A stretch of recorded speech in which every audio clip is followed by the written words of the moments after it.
कोशिश की लोगों ने मुझे गिराने की, पर गिरा नहीं पाए। मजाक उड़ाया, काफिला बनाया, तो भी मुझे हरा नहीं पाए। जाना भी उतना ही फास्ट हुआ, बाहर आना भी उतना ही फास्ट हुआ। ये मेरी जर्नी यहाँ पे खत्म नहीं हुई है। सच बोलूँ तो असली जर्नी अभी शुरू होगी जब मैं बिग बॉस के घर से बाहर जाऊंगी। छोटी सी जर्नी रही पर मेमोरेबल रही और लोगों के दिल में जगह बनाई। बिग बॉस यूनिवर्सिटी से एक अच्छी स्टूडेंट पास आउट होके आई है, सना सुल्तान। बिग बॉस ओटीटी का तीसरा सीजन लगातार सुर्खियां बटोर रहा है। पिछले दिनों अदनान शेख और सना सुल्तान बिग बॉस के घर से बेघर हो गए थे। अदनान ने जिस धमाके के साथ बिग बॉस के घर में एंट्री ली थी, बिल्कुल उतनी ही जल्दी वो घर से बेघर हो गए। वहीं सना सुल्तान को भी उम्मीद नहीं थी कि वो इतनी जल्दी घर से बेघर हो जाएंगी। और अब सना और अदनान घर से बेघर होने के बाद मीडिया से बात करते हुए नजर आए। चलिए आपको सुनाते हैं कि सना सुल्तान का अपने इविक्शन के बाद क्या कहना है। ये मैं शायरी मैंने अपने इंट्रो पे बोली थी और मैं ये बोलना चाहूंगी, पता है क्यों? क्योंकि अब ये मुझ पे काफी सूट हो रही है। कोशिश की लोगों ने मुझे गिराने की, पर गिरा नहीं पाए। मजाक उड़ाया, काफिला बनाया, तो भी मुझे हरा नहीं पाए। आप अपने इंसानी काफिले बनाओ तो भी मुझे झुका नहीं पाओगे। खुदा का हाथ मेरे सर पर है, चाहकर भी मुझे रुका नहीं पाओगे। तो ये मेरी जर्नी यहाँ पे ख़त्म नहीं हुई है। सच बोलूँ तो असली जर्नी अभी शुरू होगी जब मैं बिग बॉस के घर से बाहर जाऊँगी। अरमान जी ने काफ़ी चीज़ें मुझे बोली थी कि तू ये नहीं करेगी, वो नहीं करेगी, तो मैं बस इंशाल्लाह अपने मुंह से नहीं अपने काम से उनको जवाब देना चाहूँगी। सो वेट फॉर इट। जर्नी बहुत खूबसूरत थी। बिग बॉस यूनिवर्सिटी से एक अच्छी स्टूडेंट पास आउट होके आई है, सना सुल्तान। मैं इसको इस तरीके से ले रही हूँ। I think I am a much more wiser person. जो मैं पहले थी उससे बेहतर होके आई हूँ।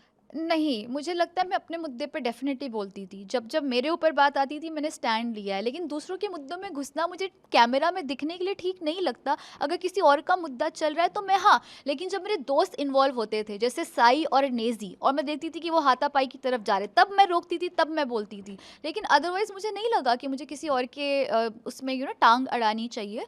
और मेरी जब बात आती थी मैंने हमेशा अपने लिए स्टैंड लिया है। सो आई डोंट थिंक कि ये भी रीज़न है कि मैं बाहर आई हूँ। हो सकता है मे बी कि अगर चाहिए झगड़ा वो मैंने नहीं दिया, बट जितना मुझे लगता है मैं कर सकती थी अपने इससे मैंने किया। मुझे लगता है साई भी है, काफ़ी इनोसेंट है, लेकिन शायद इसका ही फ़ायदा अरमान जी ने उठाया। ये चीज़ मैंने काफ़ी पहले परख ली थी। मैंने उनको वार्न भी किया था कि साई देखो, मुझे लग रहा है कि ये आपके कान भर रहे हैं मेरे खिलाफ, मेरे हवाले से, तो आप थोड़ा सा समझ जाए। वो अक्सर कहते थे कि मैं बच्चा नहीं हूँ सना, मुझे पता है मैं नहीं होता। और लेकिन मुझे उनके जो बिहेवियर है, जो बर्ताव है, उसमें मुझे तब्दीली दिखने लगी, that it's changing towards me. And मेरा इंट्यूशन था कि कहीं ना कि अरमान जी करे। कट्टू में बाहर आई, मैंने वीडियो देखा ना, I was like I was right. तो हाँ, एंड के 5-6 दिन थोड़े से अच्छे नहीं थे उस मुतालिक, बिकॉज मुझे लगता है कि थोड़े से ब्रेन वॉश हो गए थे मेरे खिलाफ। बट कोई नहीं, बाहर आएंगे तो उनको समझ में आ ही जाएगा। So no regrets for that. आला से याद आता है बहुत सारी चीज़ें। आपको जैसे बिग बॉस में यू वर एंड वहाँ पे एक मोमेंट था जहाँ आपको बोला गया था उर्दू नहीं आती है अब। अनिल सर आपसे कुछ क्वेश्चंस कर रहे थे, तो उस बारे में कुछ। उस बारे में मैं ये बोलूँगी, चलें आप फ़र्ज़ करें, एक बहुत कैजुअल बात करते हैं। आप रोज़मर्रा की ज़िंदगी में हिंदी बात करती है, बट कितने ऐसे शुद्ध हिंदी के लफ्ज़ होंगे जो आपको भी नहीं पता होंगे। जैसे चले मैं आपसे पूछती हूँ, वायु यातायात का मतलब क्या होता है? Air traffic. It is as simple. लेकिन हम ये इस्तेमाल नहीं करते क्योंकि इतनी खालिस हिंदी है ये। तो सिमिलरली आई एम श्योर कि उन्होंने जानबूझकर ऐसे टफ उर्दू के वर्ड्स चुने सो दैट मैं थोड़ी सी कश्मकश में आऊँ। बट या it is what it is. I know my Urdu, मतलब जो एक्स्ट्रा लेवल के वर्ड है जो इतने खालिस है वो शायद मुझे नहीं आ पाए। आई थिंक मैंने 5 में से सिर्फ एक का सही जवाब दिया। But yeah so I think it was little plan, but I had fun too, क्योंकि मुझे नए लफ्ज़ सीखने को मिले और मैं अपनी शायरी में उनका इस्तेमाल ज़रूर करूँगी, जैसे अब्र एंड ऑल। सो या अभी फ़िलहाल मैंने खुद की आवाज़ में गाना गाया है और मैंने वो शूट भी किया है। तो आई थिंक मैं उसकी मुंतज़िर हूँ कि मैं वो रिलीज़ करूँ। बाकी और कुछ इंटरेस्टिंग प्रोजेक्ट्स आते हैं तो why not, I would love to be a part of it. Top 3 में मैं किनको देखती हूँ मैं ये बता सकती हूँ। कौन जीतेगा?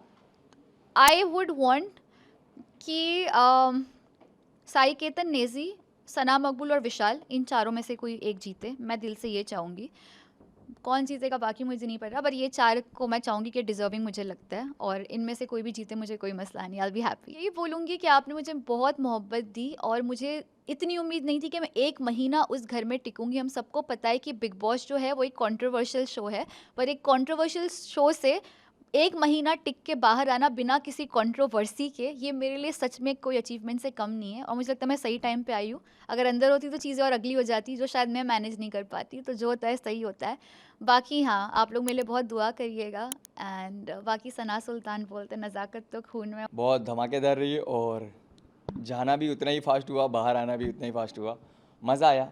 छोटी सी जर्नी रही पर मेमोरेबल रही और लोगों के दिल में जगह बनाई। मैं देखो, मैंने झगड़े किए नहीं, मैं जो पॉइंट्स रखा था, जो अनिल कपूर सर ने मेरे से पूछे थे, जो मेरे इंटरव्यू वायरल हुए थे, मैंने वो चीज़ वहाँ पे एक्सेप्ट करी और जाके लोगों के मुंह पे बोली। अब उससे सीन क्रिएट हुए और मैं ऐसा नहीं था कि बाहर कुछ बोला अंदर जाके कुछ और बोला, तो ऑटोमेटिकली चीज़ें बढ़ी, चली, फिर कम हुई और इसी तरीके से शो ख़त्म हो गया मेरा। हाँ, डांट तो मुझे अकेले को पड़ी और ये मेरी गलती थी, मैंने एक्सेप्ट भी किया, मैंने सॉरी भी बोला।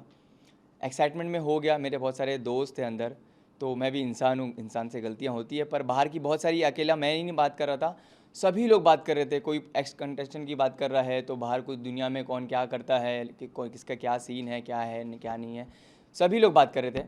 पर टोटल सिर्फ अकेला मेरा लिया गया। विशाल और कटारिया की बात करें तो आपने ना विशाल को बहुत बार समझाया है, उसको एक्सपोज किया है कटारिया को कि he is not a good person और एवरीथिंग, जो भी उनकी दोस्ती है, तो उस बारे में क्या? देखो, सच बताऊं तो अभी जितने भी दिन था वो अच्छा इंसान है, अच्छा दोस्त नहीं है। मतलब वो एक पॉइंट जो मैंने देखा था, जो अरमान वाला जो सीन हुआ था, उस पॉइंट को लेके मैंने बोला था कि वहाँ पे उस चीज़ को वो और काम डाउन कर सकता था। मैं होता तो वो चीज़ को बढ़ावा नहीं देता था, जिसके हाथ उठाने की नौबत नहीं आती थी। वो एक जगह मेरे को गलत लगा, पर एज अ पर्सन कटारिया बहुत ही स्वीट है, बहुत ही अच्छा है, कभी कभी प्रोवोकिंग है और ऐसे तो बहुत ही अच्छा है। बहुत सारी चीज़ें नहीं दिखाई गई, वो बहुत ही अच्छे से मेरे से था। मेरे को नींबू पानी पिलाया उसने और फिर खाली रोटी खाने को मिल रही थी, जो रोटी खा रहा था उसको राइस नहीं मिल रहा था, तो मेरे को आदत है राइस खाने की। वहाँ वो बोल रहा था कि मेरे में से ले लो राइस, तो मेरे से अच्छे मोमेंट्स मेमोरीज भी रही है बाहर आके, शायद वो सब चीज़ें दिखी नहीं लोगों को। इस वजह से मैं उससे पंगा भी नहीं ले रहा था और मैं झगड़ा करने नहीं गया था, मैं गेम खेलने गया था। कोई पंगा करता तो फिर मैं उसको जवाब देता था। आगे अभी ये देखो, मैं अंतर्यामी तो हूँ नहीं, बाहर निकलने का दोस्ती रहेगी कि नहीं रहेगी, पर हाँ ये ज़रूर मैं कह सकता हूँ कि अभी शो के अंदर जो दोस्ती है वो सिर्फ शो के लिए है। बाहर आने के बाद शायद वो चीज़ें कंटिन्यू हो सकती है, बोल नहीं सकते। जैसे आपने दिखाया है कि आप बहुत गुस्से वाले हो, इस शो में आपने दिखाया है, ये आप रियलिटी में हो या फिर शो के लिए था या कोई एजेंडा था इसके? सच बताऊँ, आप अगर मेरे लोगों से पूछोगे जो मेरे को पर्सनली जानते हैं, ये मेरा 20% भी नहीं था और मैं जो सोच के गया था मैं वो चीज़ किया। मैं मेरे गुस्से पे कंट्रोल किया, ये मेरा 20% भी गुस्सा नहीं था और मैं बहुत काम होके खेला। मैं मेरे ज़ुबान पे, मेरे हाथ पे बहुत ज़्यादा कंट्रोल रखा और ये चीज़ का मैं बहुत प्राउड फील करता हूँ क्योंकि ये मैं कर लिया। तो ये मेरा गुस्सा नहीं था, सही बताऊँ तो। देखो, छोटी रही पर मेमोरेबल रही। जो इतने टाइम में अभी तक का ओटीटी में जितने भी लोग थे सभी अच्छा ही कर रहे हैं माशाल्लाह। मैं बोलूँगा, किसी को ऐसे गलत नहीं बोलूँगा, सभी बहुत ही अच्छे हैं। पर मेरी जो छोटी सी रही ना, वो किसी की इतने टाइम पीरियड में नहीं रही है, इतना मेरे को पता है। क्योंकि बाहर आने के बाद मैं देख रहा हूँ लोगों का प्यार और मेरे को इतने कम टाइम में इतना ज़्यादा सपोर्ट, इतना ज़्यादा प्यार कि मैं सोचा भी नहीं था। और बहुत इसके लिए मैं बहुत शुक्रगुजार हूँ, मैं अल्लाह का बहुत शुक्र करता हूँ कि इतना प्यार मुझे मिला इतने कम टाइम। कौन जीतेगा बोल रहे हो अगर आप, तो मुझे लग रहा है सना मकबूल, विशाल और नेज़ी, ये तीनों में से कोई जीतेगा। और अगर आप पूछोगे कि मैं क्या चाहता हूँ कि कौन जीते, तो मैं चाहता हूँ कि नेज़ी जीते या तो फिर विशाल जीते। क्योंकि नेज़ी बहुत ही रियल है, बहुत ही अच्छा है, बहुत ही भोला है और वो भी बहुत अपने आप को कंट्रोल कर रहा है। जैसे कि मैं बताया कि मैं कैसा हूँ, तो जो अंदर नेज़ी है वो भी अपने आप को कंट्रोल कर रहा है। वो एक्चुअल नेज़ी नहीं है, नहीं तो लोग भागते हैं उससे भी। तो उसके लिए उसकी बहुत मैं रिस्पेक्ट करता हूँ। और दूसरा विशाल इसलिए क्योंकि विशाल मेरा दोस्त है, अभी तो नेज़ी भी दोस्त है। लास्टली, एकदम लास्ट, आपको अभी कौन से रियलिटी शो है जो एक्सप्लोर करनी है, या कोई मूवी या कोई सीरियल? देखो, मैं अल्हम्दुलिल्लाह कुछ भी कर सकता हूँ। इतने टाइम में देख लिए होगे कि मैं डरता नहीं हूँ। तो चाहे वो खतरों के खिलाड़ी हो, चाहे वो डांस हो, झलक वलक XYZ, कोई भी रियलिटी शो मैं कर सकता हूँ और मेरे अंदर है वो चीज़। आपकी जो ऑडियंस है सबको मैं जितना शुक्र करूँ उतना कम है। मैं बहुत ज़्यादा ब्लेस फील करता हूँ। मैं इससे पहले मैं अपनी इंस्टाग्राम की स्टोरी पे मैं सेम चीज़ बोला हूँ, वापस से वो चीज़ रिपीट करूँगा। बहुत बहुत बहुत बहुत दिल से थैंक यू। और मैं बहुत ज़्यादा ब्लेस फील करता हूँ। जितना शुक्र करूँ आप लोग का उतना कम है, इतना कम टाइम में इतना ज़्यादा प्यार दिखाने के लिए। I love you all.